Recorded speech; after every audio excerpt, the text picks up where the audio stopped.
A las 3 de la madrugada mi padre me llamó diciendo que mi edificio estaba en llamas y que esperaba que tuviera seguro. En lugar de llorar, solté una carcajada. Atónito, me preguntó por qué reía en medio de una desgracia. Yo le respondí con frialdad, porque ese lugar no era solo mi hogar, era también la prueba de que, incluso entre las cenizas, yo sigo teniendo la última palabra. Me llamo Amelia Turner. Tengo 32 años y pasé los últimos 5 luchando por abrirme camino como artista en Nueva York. Crecí en Oakidge, un pequeño pueblo del medio oeste donde todos se conocían y las aspiraciones rara vez iban más allá de la calle principal. Mis padres siempre tuvieron una visión clara de lo que debía ser mi vida. Mi padre, George Turner, contador de profesión, creía que la seguridad económica lo era todo. Mi madre era más suave, pero solía ceder a sus decisiones. Ellos querían que estudiara contabilidad, que consiguiera un empleo estable, y como mucho, que enseñara en una escuela. Sin embargo, desde niña lo único que me apasionaba era dibujar. Mi profesora de arte en secundaria, Mrs. Whitmore, fue la primera en decirme que tenía un verdadero talento. Mientras mi padre resoplaba cada vez que veía los folletos de escuelas de arte en mi escritorio, ella me ayudó a armar un portafolio. Con su apoyo logré ser aceptada en un programa de arte en Nueva York con media beca. Ahí empezó la batalla en casa. El arte no paga las cuentas, Amelia, repetía mi padre con tono firme. ¿Sabes cuántos artistas terminan sirviendo mesas toda su vida? A pesar de sus advertencias, hace 8 años llegué a Nueva York con 2 maletas y una determinación que sentía como armadura. Esa coraza, sin embargo, empezó a desgastarse en cuanto enfrenté los precios de alquiler. Durante mi primer año me mudé 3 veces entre apartamentos diminutos y compartidos, mientras trabajaba en 2 empleos de medio tiempo para costear mis estudios. 5 años atrás encontré aquel edificio en Brooklyn. Decir que era poco atractivo era quedarse corta. 6 pisos de ladrillo descolorido, ventanas que temblaban cuando pasaba un camión, y un ascensor que funcionaba solo cuando quería. El vestíbulo olía siempre a col hervida, pero el alquiler era sorprendentemente accesible, y sobre todo, el dormitorio tenía una luz natural perfecta para pintar. El dueño, M.R. Harrington, era un anciano que apenas arreglaba algo, pero que tampoco subía la renta. Llevaba 40 años con el edificio y se manejaba más por apretones de mano que por contratos formales. Mis vecinos eran un mosaico de historias. Estaba Charlotte Green, una enfermera de turno nocturno que me llevaba sopa cada vez que me enfermaba. Arthur Bennett, un profesor jubilado que ponía discos de jazz demasiado alto los domingos, aunque nadie se quejaba porque su gusto musical era impecable, y la familia Sharma, que tenía una tienda de comestibles a 2 calles y siempre apartaba lo mejor de la mercancía para los inquilinos fieles. Mi padre me preguntaba cada vez que hablábamos por teléfono: ¿ya contrataste un seguro de inquilinos? Yo prometía hacerlo la próxima semana, pero siempre aparecía un gasto más urgente: materiales de arte, una visita al dentista, botas nuevas para el invierno. El seguro quedaba relegado. Con el tiempo, los problemas en el edificio empezaron a multiplicarse. Hace 8 meses reventó una tubería en el 4º piso y arruinó 3 apartamentos. Varias veces la puerta trasera apareció abierta sin explicación, y hubo 2 incendios menores en el sótano que lograron contenerse a tiempo. M.R. Harrington se mostraba cada vez más evasivo, como si ocultara algo. Mientras tanto, mi carrera artística al fin comenzaba a despegar. Después de años de rechazos y exposiciones casi vacías, una galería pequeña pero respetada en Chelsea aceptó mostrar mi trabajo. Mis cuadros, que exploraban la soledad urbana a través de paisajes fragmentados, empezaban a conectar con la gente. La inauguración estaba programada para 2 semanas después del incendio. Un día antes del siniestro noté a unos hombres trajeados caminando por el edificio con portapapeles. No parecían trabajadores de mantenimiento, tenían zapatos costosos y hablaban en voz baja. Cuando pregunté quiénes eran, uno sonrió de manera impersonal y respondió que solo realizaban una inspección de rutina. Yo estaba demasiado agotada para indagar más. Acababa de terminar 3 lienzos enormes para la exposición. Esa noche me quedé dormida entre el olor a pintura, sin saber que sería la última vez que descansaría en ese apartamento. El teléfono sonó a las 3 de la madrugada, rompiendo mi sueño. Apenas pude enfocar la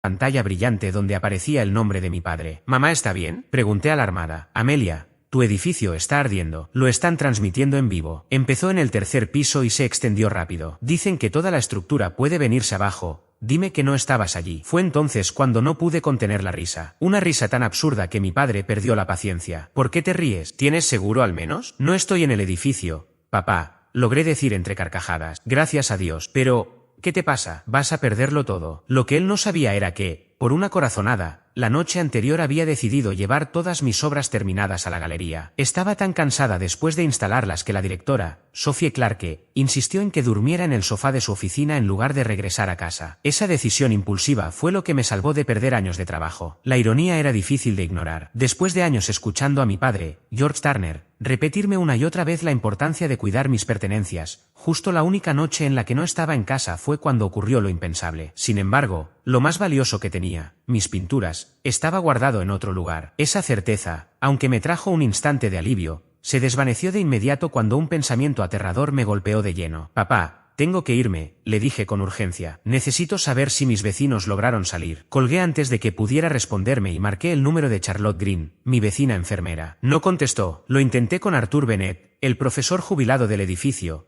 pero tampoco tuve suerte. La ansiedad me invadió. Pedí un Uber a toda prisa y sin cambiarme la ropa manchada de pintura que llevaba puesta, salí corriendo. 20 minutos después, el coche me dejó a una cuadra de mi edificio. Las calles estaban bloqueadas por barricadas policiales, así que tuve que continuar a pie. La escena frente a mí era dantesca. Llamaradas todavía escapaban desde los pisos superiores, lanzando chispas al cielo nocturno. Las luces de las sirenas teñían todo de un rojo intermitente, y el agua de las mangueras corría por las alcantarillas arrastrando ceniza y restos calcinados. Me abrí paso entre la multitud, buscando algún rostro familiar, hasta que vi a Arthur Bennett cubierto con una manta de la Cruz Roja. Su cabello blanco estaba revuelto y su cara manchada de hollín. Discutía con un paramédico que intentaba medirle el oxígeno. Arthur, lo llamé aliviada mientras me acercaba. ¿Estás bien? ¿Dónde están los demás? El alivio también se reflejó en su mirada. Amelia Turner, pensábamos que aún estabas dentro. Los bomberos siguen revisando los apartamentos. Sentí un vacío en el estómago. ¿Quién falta? ¿La familia Sarma? ¿Charlotte? Los Sarma salieron enseguida. Están allá, me señaló un grupo que se mantenía cerca de una ambulancia. Charlotte estaba trabajando esta noche, menos mal. Pero aún no encuentran a la pareja de 6Ben y al estudiante que vive junto a tu apartamento. La siguiente hora fue una agonía. Observaba cómo los bomberos entraban y salían, con las luces del amanecer tiñendo poco a poco la escena. Una mujer del cuerpo de bomberos, seria pero con una expresión de comprensión, se acercaba cada tanto para actualizarnos. Explicó que el incendio parecía haber comenzado en un cuarto de servicio en el tercer piso, posiblemente relacionado con el mal estado del cableado eléctrico del edificio. Finalmente, alrededor de las 5 de la mañana, confirmaron que todos estaban a salvo. La pareja de 6B había pasado la noche con familiares y el estudiante estaba en casa de su novia. Nadie sufrió heridas graves, aunque varios vecinos, incluido Arthur, fueron atendidos por inhalación de humo. Aún así, la oficial se reunió en privado con algunos de nosotros. No quiero adelantar conclusiones, dijo en voz baja, pero hay indicios extraños en este incendio. El origen y la rapidez de propagación podrían sugerir manipulación. Vamos a investigar a fondo. Sus palabras dejaron un silencio pesado. La posibilidad de que alguien hubiese provocado aquello nos heló la sangre. Esa noche terminamos refugiados en un gimnasio escolar habilitado como albergue. La Cruz Roja nos dio mantas, comida y artículos básicos. Personas que apenas se habían saludado antes ahora compartían lágrimas, recuerdos y miedos. Algunos lloraban desconsolados, otros, en cambio,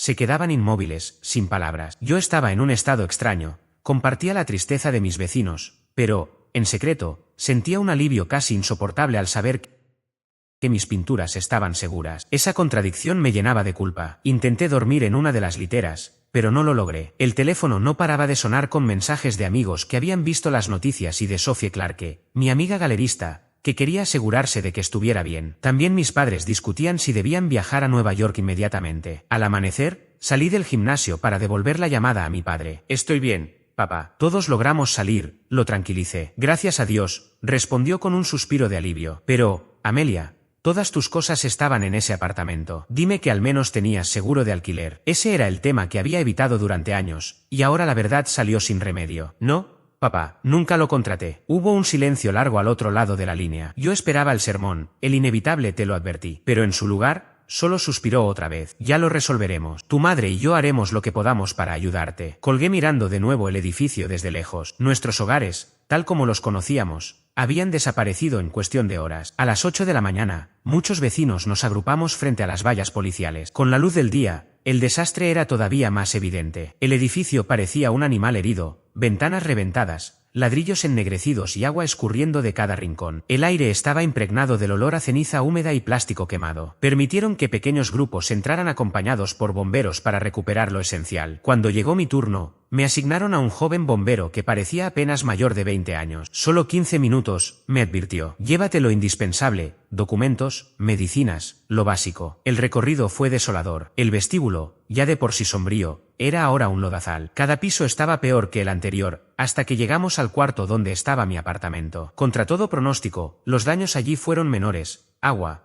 humo y hollín, pero no llamas directas. Aún así, casi todo era irrecuperable. Ropa empapada, libros hinchados por la humedad, muebles destruidos. Recuperé mi pasaporte de una caja ignífuga bajo la cama, un disco duro con mis fotografías y una cajita de madera con las pocas joyas que heredé de mi abuela. Cuando me disponía a salir, vi mi cuaderno de bocetos intacto bajo un montón de cartas. Lo añadí a la pequeña pila de objetos que logré salvar. Al salir, los peritos de seguros ya estaban entrevistando a los inquilinos. Uno se me acercó con una carpeta en mano. Nombre y número de apartamento. Amelia Turner, apartamento 4C. ¿Compañía de seguros? Tragué saliva. No tengo seguro de inquilino. Su gesto cambió de inmediato, de neutral a compasivo. Entiendo. En ese caso, no podrá acceder a compensación inmediata ni a apoyo de vivienda. Tendrá que consultar con FEMA y con organizaciones de ayuda locales. Me dejó para continuar con otros vecinos. En ese momento apareció Charlotte Green a mi lado. Charlotte Green llegó directamente después de su turno en el hospital, todavía vestida con el uniforme médico. Tenía los ojos enrojecidos, ya fuera por el cansancio o por haber llorado. Tal vez por ambas cosas. ¿Escuchaste lo que se comenta? Me preguntó con voz apagada. ¿Sobre qué? Sobre M.R. Harrington. Nadie logra ubicarlo. Y, al parecer, ya ni siquiera es dueño del edificio. Lo vendió hace 3 meses. Esa información me dejó helada. ¿A quién se lo vendió? A una compañía llamada Northstar Development. Se dice que están comprando propiedades antiguas por todo Brooklyn. Mientras hablábamos, más piezas del rompecabezas comenzaban a encajar. Los accidentes extraños en el edificio, las inspecciones misteriosas, la actitud evasiva de M.R. Harrington. Sentí un nudo desagradable en el estómago. Al mediodía, varios inquilinos nos reunimos en una cafetería frente al edificio. Alguien había creado un grupo de mensajería para intercambiar información, y las teorías circulaban sin parar. Arthur Bennett, que acababa de salir del hospital, apareció con noticias concretas. Hablé con mi sobrino. Trabaja en bienes raíces, explicó con la voz aún afectada por el humo. Northstar Development es conocida por un patrón turbio. Compran edificios viejos en zonas en proceso de gentrificación, y de repente, ocurren incendios. Luego consiguen permisos para demoler y levantar condominios de lujo. «¡Eso es ilegal!», exclamé indignada. «No pueden incendiar un lugar con personas adentro». «Claro que es ilegal», respondió Arthur. «Pero es difícil de demostrar. Son cuidadosos. Los fuegos comienzan en zonas desocupadas y, por lo general, de noche. No buscan hacer daño directo a la gente, solo destruir la estructura». Como si todo estuviera sincronizado, un joven se acercó a nuestra mesa. Era alto, de cabello rizado y gafas, con un maletín cruzado que llevaba el logo de un medio local. «Disculpen, soy Daniel Price, reportero del Brooklyn Daily. Estoy cubriendo el incendio y me gustaría hacerles algunas preguntas». Al principio dudamos. La mayoría seguíamos en shock. Pero Daniel transmitía genuina preocupación, y Arthur creyó que contar con atención mediática podía protegernos. Poco a poco, compartimos lo que sabíamos. Tras escucharnos, el reportero confesó: «No es la primera vez que oigo sobre Northstar. En los últimos 2 años ha habido al menos 3 incendios sospechosos en edificios de su propiedad. Nada se ha comprobado, pero el patrón es inquietante». Nos mostró parte de la investigación que ya había reunido. Northstar pertenecía a una corporación mayor, que a su vez estaba controlada por un grupo de inversión. Esa red de propiedad hacía difícil identificar quién tomaba realmente las decisiones. Mientras revisábamos sus papeles, recibí una llamada. Era Sophie Clarke, la dueña de la galería. «Amelia, acabo de enterarme del incendio. ¿Estás bien?» «Sí, Sophie. Estaba en la galería cuando todo pasó, ¿recuerdas?» «Menos mal. Escucha, sé que no es el mejor momento, pero la exposición sigue en pie. Incluso varios coleccionistas han mostrado interés después de ver tus obras durante el montaje». Una chispa de esperanza encendió mi ánimo. Mi trabajo estaba a salvo y la exhibición podía ser un éxito. Aunque me parecía egoísta pensar en mi carrera en medio de la tragedia, también era la única noticia alentadora de ese día. Al cortar la llamada, vi entrar a mi padre, George Turner, en la cafetería. Me localizó enseguida y vino hacia mí con el rostro mezclado de alivio y preocupación. Había conducido toda la noche desde Ohio. «Amelia», dijo, rodeándome con un abrazo firme, «necesitaba comprobar que estabas bien». Durante un instante, volví a ser solo su hija, agradecida por su presencia sólida. Luego, apareció su faceta práctica. «Ya busqué opciones de alojamiento temporal y traje ropa y algunas cosas esenciales. ¿Han comenzado a presentar las reclamaciones del seguro?» «Papá», susurré, «ya sabes que no tengo seguro». Su expresión se endureció, pero asintió. «De acuerdo, lo resolveremos. Lo importante es que estás a salvo». Con el paso de las horas, nuestro grupo de inquilinos se fue organizando mejor. Alguien abrió una hoja de cálculo para registrar contactos y recursos, otra persona lanzó una página de recaudación de fondos. Daniel se comprometió a seguir investigando a Northstar y a conectarnos con residentes de otros edificios afectados. Por la tarde, tuvimos nuestro primer contacto directo con la empresa. Elizabeth Crawford, representante de Northstar Development, llegó impecablemente vestida, con un traje que seguramente costaba más que 3 meses de mi renta. «En nombre de Northstar, quiero expresar nuestra profunda preocupación por lo ocurrido», dijo con voz medida. Estamos colaborando con las autoridades para determinar la causa del incendio. ¿Y cuándo compró su empresa el edificio?, preguntó Arthur sin rodeos. Elizabeth sonrió con frialdad. No estoy autorizada a hablar de transacciones específicas, pero les aseguro que nuestra prioridad es la seguridad de los residentes. Entonces, ¿por qué no nos informaron sobre el cambio de dueño?, intervine yo. Y, además, ¿quiénes eran los supuestos inspectores que entraron ayer sin previo aviso? No tengo conocimiento de ninguna inspección, replicó con serenidad. Tal vez se trataba de personal de la ciudad. Nadie le creyó, pero no teníamos pruebas. Repartió sus tarjetas de presentación y se marchó. Crucé una mirada significativa con Daniel. Esto superaba la pérdida de mi apartamento. Era un sistema de abuso contra inquilinos vulnerables que se repetía en toda la ciudad. Esa noche, acurrucada en el sofá de la habitación de hotel de mi padre,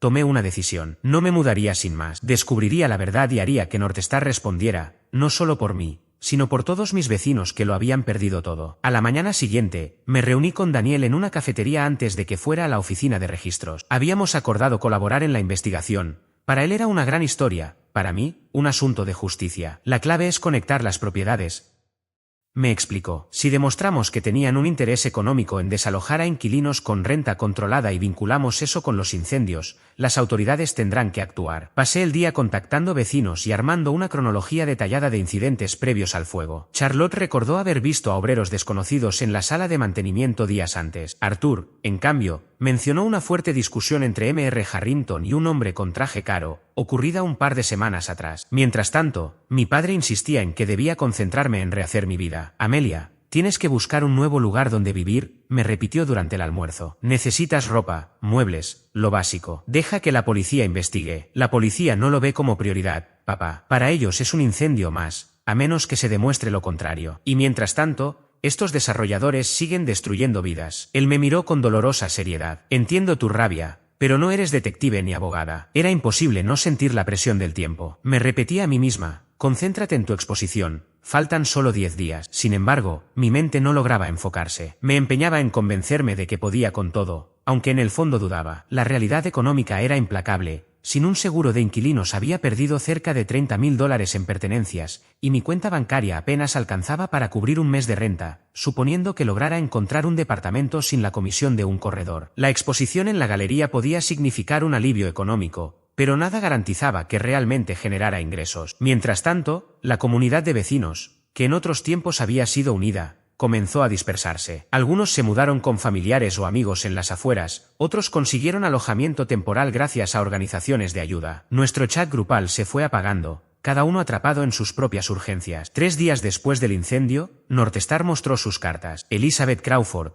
representante de la empresa, envió un correo a todos los exinquilinos ofreciendo un acuerdo de buena voluntad, $3.000 por firmar un documento donde renunciábamos a cualquier demanda futura. Cuando se lo mostré a Daniel Price, me advirtió con seriedad. Es una trampa. Si firmas, pierdes todo derecho a actuar legalmente, aunque logremos probar que ellos fueron responsables. Aún así, para muchos vecinos que habían quedado sin nada, la oferta resultaba difícil de rechazar. Al finalizar la semana, casi la mitad había aceptado, entre ellos la familia Sharma, que necesitaba el dinero para mantener a flote su tienda. Mi padre, George Turner, se mostraba cada vez más insistente en que volviera con él a Ohio. Solo hasta que te estabilices, me rogaba. No tienes que quedarte para siempre. La sola idea me revolvía el estómago. Volver a mi pueblo natal sería como reconocer una derrota. 8 años atrás había partido con la convicción de que podía abrirme camino en el mundo del arte. Regresar ahora significaba aceptar que había fracasado. La galería de Sophie Clarke se convirtió en mi refugio. Ella me había entregado una llave, y más de una noche dormí en el sillón de la oficina, trabajando hasta la madrugada en nuevas obras. Esa angustia reciente se transformaba en lienzos cargados de una energía cruda,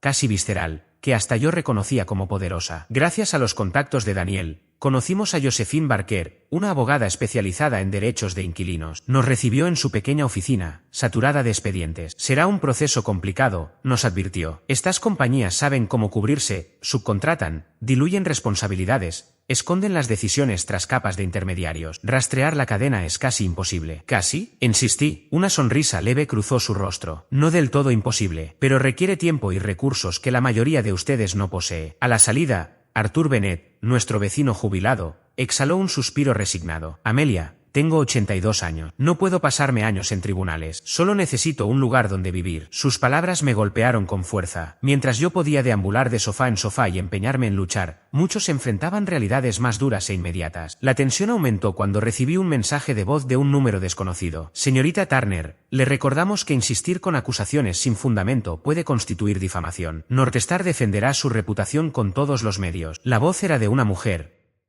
fría y profesional, pero cargada de amenaza. Se lo hice escuchar a Daniel, quien se mostró preocupado. Eso significa que les inquietamos. Pero ten cuidado, Amelia. Estas personas tienen contactos y recursos. Esa misma noche, en la cena, mi padre notó mi nerviosismo. ¿Qué ocurre? Y no me digas que nada. Titubeé. Luego le mostré el mensaje. Su expresión se endureció. Esto ya pasó de los límites. Mañana vienes conmigo a Ohio. Papá, no puedo. La exposición es en una semana. Necesito terminar esto. ¿Terminar qué? ¿Ponerte en peligro por un apartamento que ni siquiera era tuyo? No es solo por mí, estallé. Es por la gente que no puede defenderse. ¿Sabías que M.R. Harrington sigue desaparecido? ¿Y si también le hicieron algo? Su respuesta fue un gesto de negación. Eres tan obstinada como tu madre, murmuró, sin que sonara halago. Dividida entre mi preparación artística y la investigación, el agotamiento comenzó a pasarme factura. Sophie me sugirió separar los asuntos legales de la exposición. Algunos de nuestros coleccionistas están vinculados al sector inmobiliario, me explicó con cautela. Apoyo lo que haces, pero no quiero que interfiera en tu noche. Mi salud también se resquebrajaba, dormía mal, dependía del café, las ojeras se acentuaban y había perdido peso. La noticia más dura llegó con una llamada de Josephine. El informe del jefe de bomberos salió inconcluso. No pudieron probar que fuese un incendio provocado. Sin eso, nuestro caso pierde fuerza. Esa noche, sola en el sofá de la galería, me invadió la duda. ¿Tenía razón mi padre? ¿Estaba desgastándome en una batalla perdida? ¿No sería mejor aceptar los $3.000 e iniciar de nuevo? Por primera vez desde el incendio lloré de verdad, por mis cosas perdidas, por la comunidad fragmentada, por la sensación de hogar que nos arrebataron y por la impotencia ante una codicia tan calculada. Llegó el día de la inauguración con un extraño equilibrio entre ilusión y miedo. La galería resplandecía, mis obras iluminadas, mi nombre en letras elegantes en la pared, un ambiente que Sophie había cuidado con esmero. Incluso consiguió que un fotógrafo de un blog de arte reconocido asistiera. Esta puede ser tu gran oportunidad, me dijo, al menos por unas horas. Concéntrate en disfrutar. Yo llevaba un vestido prestado y unos zapatos que me apretaban, mientras mi padre, incómodo en medio de aquel ambiente, se mantenía firme a mi lado. Había extendido su estadía, incapaz de dejarme sola tras la amenaza recibida. Las primeras críticas fueron sorprendentes, describieron mi obra como un paisaje emocional crudo, honesto, con un retrato implacable del desarraigo. En la primera hora ya había vendido 3 piezas, incluida la más grande, suficiente para cubrir varios meses de renta. Debería haberme sentido feliz, pero no dejaba de mirar hacia la puerta, temiendo que aparecieran representantes de Northstar. Daniel había prometido pasar más tarde con novedades de la investigación. A eso de las 9, la galería estaba abarrotada cuando noté la entrada de 3 hombres con trajes costosos. Se dirigieron de inmediato a Sophie, conversando con ella mientras, de vez en cuando, me observaban con insistencia. Mi estómago se contrajo al escuchar el nombre. Amelia Turner. Uno de los hombres se acercó, extendiéndome la mano con una sonrisa impecable. Edward Mercer, de Northstar Development. Trabajo impresionante. En realidad, estamos buscando artistas para encargar piezas que decoren los vestíbulos de nuestros nuevos edificios. La audacia me dejó sin aire. ¿Quiere que yo haga arte para la misma compañía que incendió mi hogar? Su sonrisa no se desvaneció, pero sus ojos se endurecieron. Esa es una acusación muy grave, señorita Turner. Una que, sin pruebas, podría considerarse difamatoria. ¿Y qué hace aquí? Le solté, consciente de que las conversaciones alrededor se habían apagado. Apreciar arte, contestó con suavidad, y quizás hablar sobre cómo Northstar podría apoyar su carrera. Siempre buscamos invertir en talento local. Se refiere a comprar mi silencio. Me refiero a una relación mutuamente beneficiosa. Después de todo, reconstruir una vida y una carrera tras una pérdida tan grande no es sencillo. Antes de que pudiera responder, mi padre apareció a mi lado. Mi hija no está interesada en su apoyo, dijo George Turner con firmeza. Disfrute de la exposición y luego márchese. El rostro de Mercer se enfrió de inmediato. Señor Turner, estoy seguro de que su hija tiene talento, pero el talento necesita estabilidad y guía. Algo en lo que podríamos ayudar. Ella no necesita su tipo de ayuda, replicó mi padre sin titubeos. Mercer se encogió de hombros. Como quiere. Pero recuerde, señorita Turner, que las reputaciones en el mundo del arte son frágiles. A los coleccionistas no les agrada la controversia. Mientras se alejaba, me di cuenta de que varios teléfonos habían grabado la confrontación. Al amanecer, el vídeo circulaba por todas las redes sociales, acompañado de titulares que vinculaban mi nombre con las acusaciones contra Northstar y el incendio del edificio. De pronto, mi vida pública se convirtió en una mezcla de amenaza y oportunidad. Al día siguiente, 3 cuadros más se vendieron, muchos estaban intrigados por la artista que desafiaba a los poderosos desarrolladores. Pero cuando regresé al pequeño apartamento temporal que había logrado conseguir, encontré la puerta entreabierta. Mis pocas pertenencias estaban esparcidas por el suelo. Nada de valor había sido robado. Pero el mensaje era claro, sabían dónde vivía. Mi padre estalló de furia. Se acabó. Hoy mismo te vienes conmigo. Empaca lo que necesites. Por primera vez estuve a punto de ceder. Aquella invasión me había hecho sentir más vulnerable que el propio incendio. Pero entonces sonó el teléfono. Era Daniel Price, con voz agitada. Encontré algo, dijo, casi sin poder contener la emoción. Registros de propiedad. Northstar solicitó permisos de demolición para tu edificio 3 semanas antes del incendio. Y escucha esto. Pidieron permisos de construcción para un nuevo complejo de lujo en la misma dirección, una semana antes del fuego. ¿Cómo podrían saber que el edificio sería condenado a menos que lo hubieran planeado? Su hallazgo reavivó mi determinación, aunque por dentro seguía temblando. Esa noche mi padre y yo tuvimos la peor discusión desde que todo comenzó. «Esto no es un juego, Amelia», gritó, recorriendo de un lado a otro la diminuta sala. «Estas personas son criminales. Entraron en tu apartamento. ¿Qué crees que harán después? Precisamente por eso no puedo detenerme», contesté con firmeza. Si cedo, ganan. Y seguirán haciendo lo mismo con otros edificios, con otras familias. ¿Y qué hay de tu vida, de tu seguridad, de tu futuro? ¿Vale la pena arriesgarlo todo en esta cruzada? Hay cosas que valen la pena, papá. Tú me enseñaste eso. Se detuvo, sorprendido, y me miró fijamente. Yo te enseñé a ser práctica, a buscar estabilidad, no a lanzarte contra molinos de viento. ¿No?, le respondí con calma. Tú me enseñaste a defender lo que es justo. ¿Recuerdas cuando el banco quiso embargar la granja de los Johnson y los ayudaste gratis con sus cuentas? ¿O cuando declaraste contra tu propio jefe por manipular balances en tu primer trabajo? Él apartó la mirada. Eso era diferente. Arriesgaba mi reputación, no mi seguridad. Se pasó la mano por el cabello, frustrado. «No quiero verte herida». «Lo sé», susurré, «pero necesito hacer esto». Poco después, se marchó a su hotel. Esa fue la primera noche desde el incendio en la que me quedé completamente sola con mis pensamientos. El apartamento me resultaba inmenso y hostil después del allanamiento. Cada ruido me hacía saltar. A las 3 de la madrugada, agotada pero incapaz de dormir, me pregunté si mi padre tenía razón. Quizás estaba siendo ingenua, idealista. Tal vez esta batalla era demasiado grande para mí. Pero cuando llegó el amanecer, la claridad me encontró. Me senté junto a la ventana, observando la ciudad despertar, y revisé la información de ventas de la exposición. Cada cuadro vendido no solo era un ingreso, era una conexión. Alguien había visto mi visión y la había valorado tanto como para llevarla a su hogar. La revelación me golpeó como un rayo. Mi arte no era solo una carrera, era un altavoz, un arma. Podía contar esta historia a través de mis obras, llegar a personas que jamás leerían un artículo sobre derechos de inquilinos o corrupción en el desarrollo urbano. Llamé a Sophie Clarke en cuanto comenzaron las horas laborales. «Quiero organizar una exposición especial», le expliqué. «Algo sobre la injusticia habitacional y el desplazamiento de comunidades, utilizando materiales recuperados de los restos del edificio». Hubo un largo silencio al otro lado. «Eso no es lo que suelen hacer las galerías, Amelia». «Lo sé, pero podría ser algo poderoso y necesario». «Déjame pensarlo», respondió al fin. «Pero de cualquier modo, deberías pasar hoy. Tienes más cheques por las ventas». El dinero de mis cuadros vendidos me dio un respiro inmediato. Pude pagar un apartamento un poco mejor, comprar materiales de arte y lo esencial.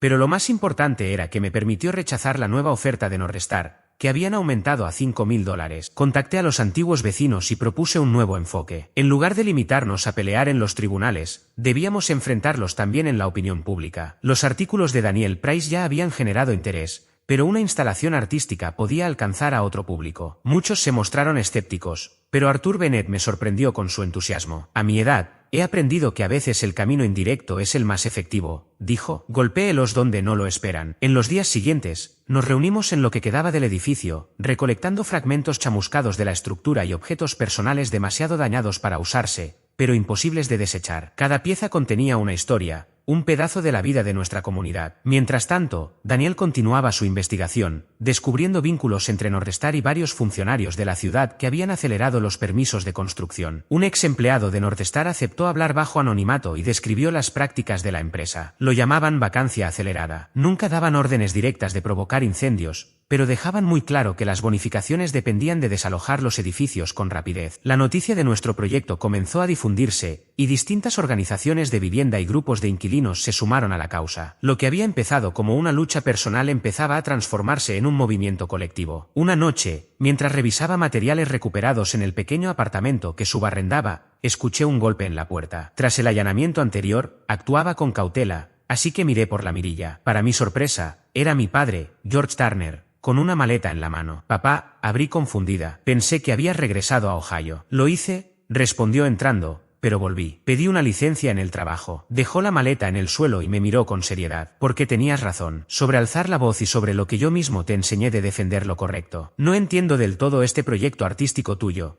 pero quiero ayudarte, si me dejas. Jamás lo hubiera imaginado. Mi padre, un hombre práctico y amante de las hojas de cálculo, quería unirse a mi protesta artística contra la avaricia corporativa. Además traje algo que quizás sea útil, añadió, sacando su ordenador portátil. He estado revisando los estados financieros de Northstar. Una empresa pública siempre deja huellas contables, y la contabilidad ha sido siempre mi especialidad. Por primera vez desde el incendio, sentí un verdadero impulso de esperanza. Con su capacidad analítica y mi visión creativa, existía una posibilidad real de enfrentar a Northstar. Esa noche durmió en mi sofá, y su presencia llenó el espacio con una sensación de seguridad que no había sentido en mucho tiempo. Antes de quedarme dormida, comprendí que, entre tantas pérdidas, había surgido algo inesperado. Padre e hija, al fin, empezábamos a reconocernos como adultos con diferentes talentos, pero con principios comunes. La mañana siguiente trajo otra sorpresa. Daniel Price me llamó emocionado. Un informante dentro de Northstar había dado un paso adelante. Tenía acceso a comunicaciones internas sobre el programa de vacancia acelerada. Esto puede cambiarlo todo, me dijo. Ha aceptado reunirse con nosotros mañana. Cuando se lo conté a mi padre, asintió pensativo. Es un avance importante, pero aún debemos seguir el rastro del dinero. Empresas como Northstar no mueven un dedo sin calcular primero cuánto van a ganar. Mientras él se sumergía en sus hojas de cálculo y yo en la planificación de la instalación artística, sentí un equilibrio extraño pero poderoso, lo práctico y lo creativo trabajando juntos por la justicia. Paradójicamente, el incendio que destruyó mi hogar estaba reconstruyendo mi relación con él. Con la ayuda de mi padre, nuestra estrategia se refinó. Mientras yo daba forma a la instalación que narraría visualmente nuestra historia, George examinaba minuciosamente las finanzas de Northstar, detectando patrones e irregularidades. Había convertido mi pequeña mesa de cocina en su centro de operaciones, rodeado de informes anuales y registros de propiedades. Están ocultando sus responsabilidades, me explicó una noche, señalando un gráfico complejo que había elaborado. Estas empresas pantalla absorben los riesgos legales y protegen a la compañía matriz. Su conocimiento empresarial resultó crucial. No bastaba con evidenciar sus prácticas ilegales, teníamos que hacer que continuar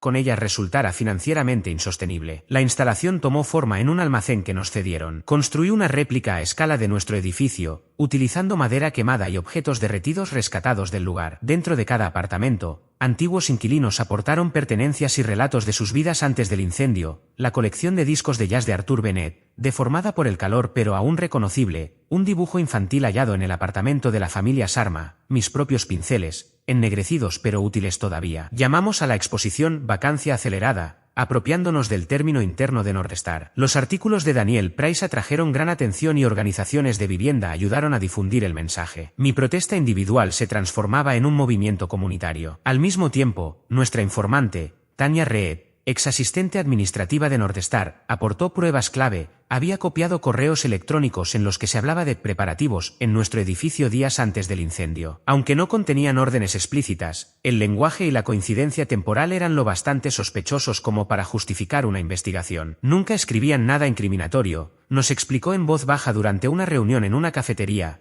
pero todos sabían lo que se esperaba, desalojar los edificios a cualquier precio. Con esa información, Josephine Barker consideró que teníamos una base para acudir a la fiscalía. Es circunstancial todavía, advirtió, pero sumado al patrón de incendios en sus propiedades y a los incentivos financieros, quizá baste para abrir un proceso. Mi padre, que al principio dudaba de nuestras opciones legales, ahora estaba totalmente implicado. Una mañana llegó con novedades inesperadas. Hablé con algunos de mis clientes, comentó mientras servía café en mi diminuta cocina. Varias de sus inversiones están ligadas al fondo propietario de Northstar. No están nada contentos con verse relacionados con actividades potencialmente ilegales. ¿Y pueden ayudarnos?, pregunté. Ya lo están haciendo. Están presionando desde dentro. A los inversores les aterra la mala prensa, porque afecta directamente a las acciones. La coalición siguió ampliándose. Inquilinos de otras propiedades de Northstar aparecieron con historias similares. Organizaciones comunitarias ofrecieron apoyo y recursos. Incluso políticos locales, percibiendo el potencial del movimiento, comenzaron a cuestionar públicamente las prácticas de la empresa. La inauguración de la exposición coincidió con un martes lluvioso. A pesar del clima, el almacén se llenó. Las cámaras grababan mientras la gente recorría la recreación del edificio, leía testimonios, tocaba los objetos chamuscados y comprendía, aunque fuera en parte, lo que habíamos perdido. Yo permanecí junto a la entrada, observando las reacciones. Muchos salían con lágrimas en los ojos, otros con indignación. Pero lo más importante era que todos se marchaban hablando de justicia habitacional y de responsabilidad corporativa. A mi lado, mi padre se sentía fuera de lugar en aquel ambiente artístico, pero estaba orgulloso de lo que habíamos construido juntos. A tu madre le habría encantado, susurró con emoción. Siempre decía que tu terquedad sería tu ruina o tu mayor fortaleza. La exposición atrajo la atención no solo de medios locales, sino también nacionales. Una reconocida revista publicó un reportaje sobre la artista que enfrentaba a los grandes desarrolladores. De pronto, Northstar estaba en el centro de un escrutinio incómodo. Su respuesta fue la esperada. Primero llegaron las amenazas legales, cartas exigiendo retirar acusaciones específicas. Al ver que no surtían efecto, lanzaron una campaña de relaciones públicas presentándose como defensores de la comunidad injustamente atacados. Northstar Development sigue comprometida con ofrecer viviendas de calidad para todos los neoyorquinos, declaró su portavoz en una entrevista televisada. Las acusaciones sin fundamento solo servían para desviar la atención de los verdaderos problemas de vivienda que enfrentaba la ciudad. Sin embargo, la presión aumentó de forma alarmante. Una noche, alguien irrumpió en el almacén y dañó parte de la instalación. Al mismo tiempo, comenzaron a aparecer cuentas anónimas en línea que atacaban mi credibilidad como artista y mi carácter personal. Daniel Price,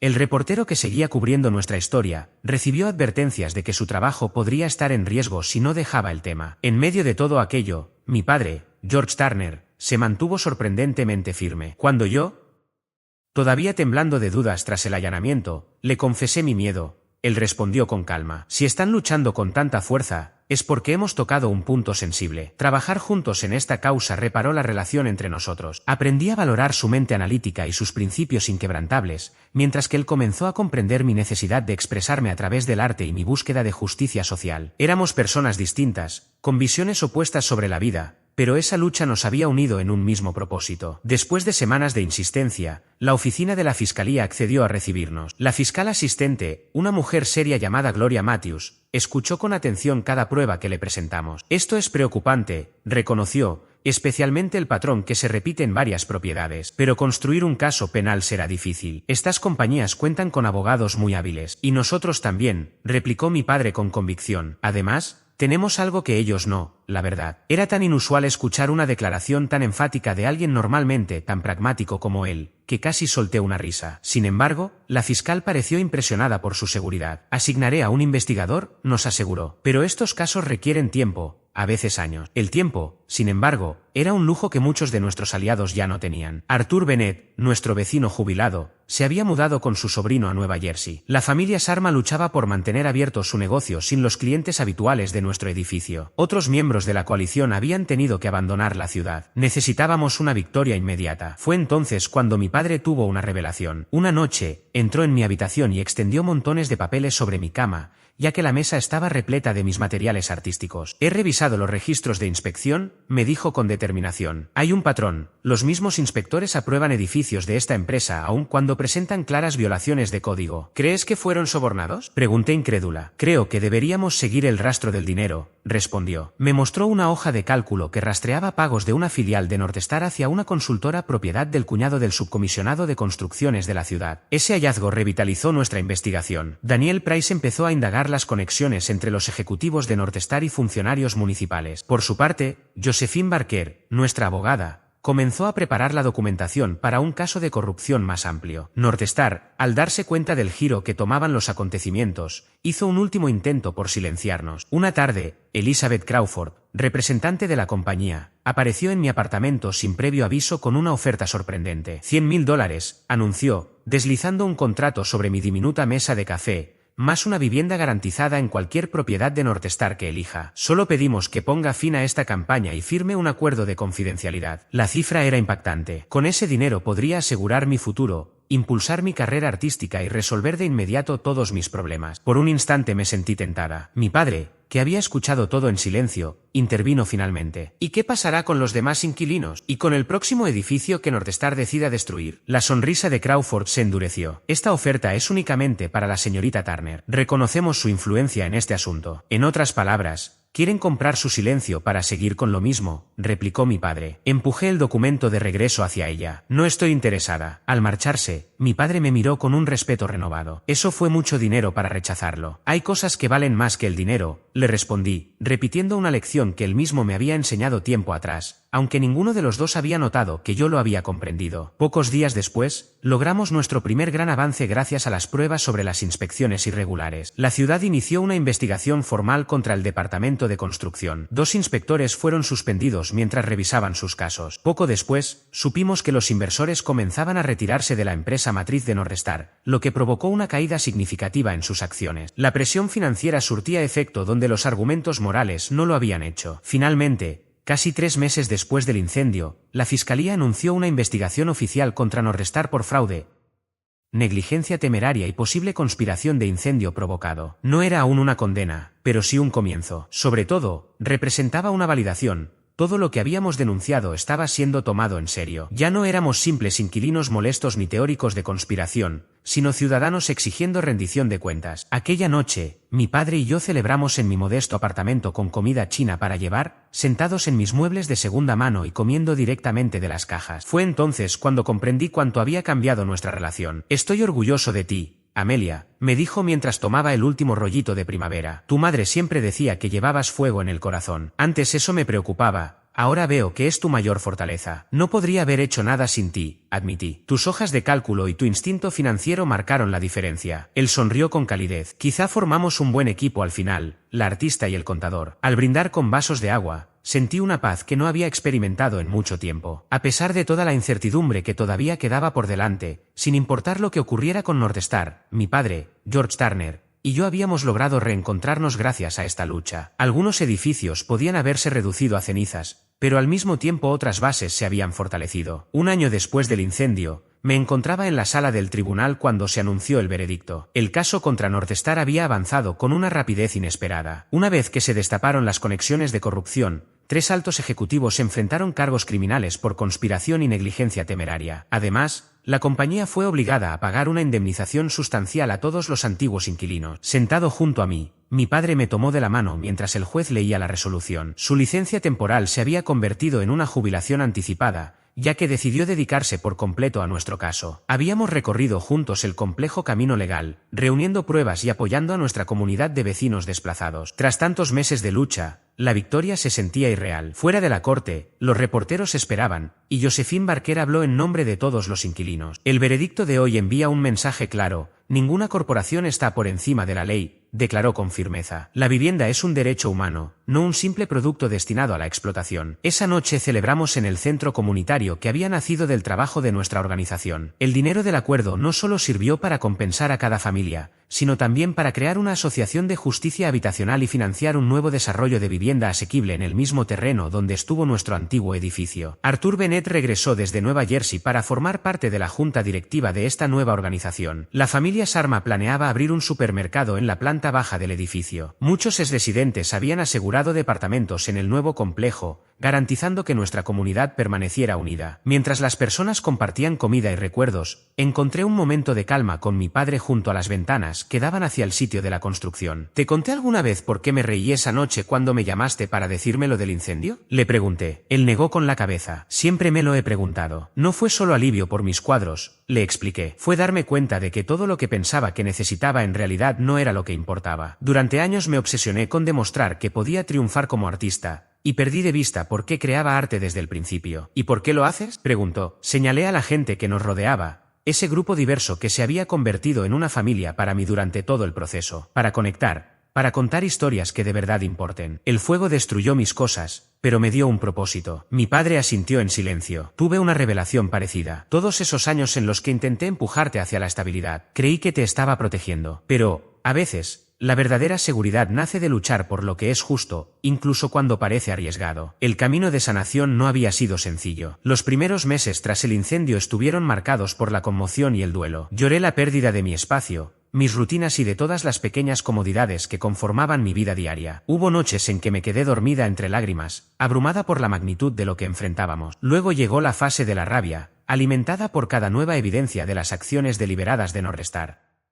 Esa furia me empujó hacia adelante cuando el agotamiento amenazaba con detenerme. Me dio la fuerza necesaria para montar mi instalación artística, hablar en reuniones comunitarias y enfrentar a los abogados corporativos. El peor momento fue cuando varios testigos claves se retractaron, temerosos de represalias. Estuve a punto de rendirme, convencida de que luchábamos una batalla imposible contra un poder demasiado grande y arraigado. Fue entonces cuando mi padre me encontró en el suelo de mi pequeño apartamento, rodeada de notas y bocetos, completamente agotada. No me dio frases vacías de aliento, simplemente se sentó a mi lado en silencio durante un largo rato y luego dijo: «No tienes que cargar con esto sola, ninguno de nosotros». Esas palabras fueron el permiso que necesitaba para apoyarme en los demás, para comprender que la fuerza colectiva podía sostenernos cuando la determinación individual fallaba. La sanación llegó de formas inesperadas. La comunidad artística se volcó conmigo, ofreciéndome estudios y materiales. Mis antiguos vecinos me llamaban con frecuencia y me llevaban comidas caseras. Incluso desconocidos que habían visitado la instalación me enviaron mensajes de apoyo. Un año después, tenía un nuevo estudio en otro barrio. Mi carrera artística había despegado, con galerías de distintas ciudades interesadas en mi trabajo. La instalación había recorrido 3 ciudades, generando conversaciones sobre justicia habitacional en cada una de ellas. Y lo más sorprendente, mi relación con mi padre se había transformado. El hombre que antes había tachado mis sueños como ilusiones imprácticas, ahora hablaba con orgullo de mi obra a sus amigos. Y yo, por mi parte, había aprendido a valorar su paciencia y su constancia para buscar justicia dentro de los sistemas. Fue entonces cuando me señaló el edificio contiguo al nuevo desarrollo. «Está en venta», comentó. «Pertenece a otra empresa con un modelo muy similar al de Northstar». Lo miré con incredulidad. «¿Estás insinuando lo que creo?». Él sonrió. «Solo digo que nuestra labor quizá no haya terminado. La nueva asociación de inquilinos podría aprovechar nuestra experiencia». Me reí suavemente. George Turner, defensor de la justicia habitacional. Si alguien me lo hubiera dicho hace un año, no lo habría creído. Ni yo misma lo habría pensado, respondió él. Pero a veces, cuando la vida arranca lo que parecía sólido, lo que queda es mucho más fuerte de lo que imaginábamos. Miré de nuevo a nuestro alrededor, al bullicio de voces y risas. El incendio había borrado mi hogar, sí, pero me había regalado algo imposible de medir, una comunidad renovada, un propósito y la certeza de que nunca más caminaría sola. Y comprendí, mientras alzaba la vista hacia el esqueleto iluminado del nuevo edificio, que la verdadera victoria no estaba en las paredes que levantaríamos, sino en las manos que permanecerían unidas para sostenerlas.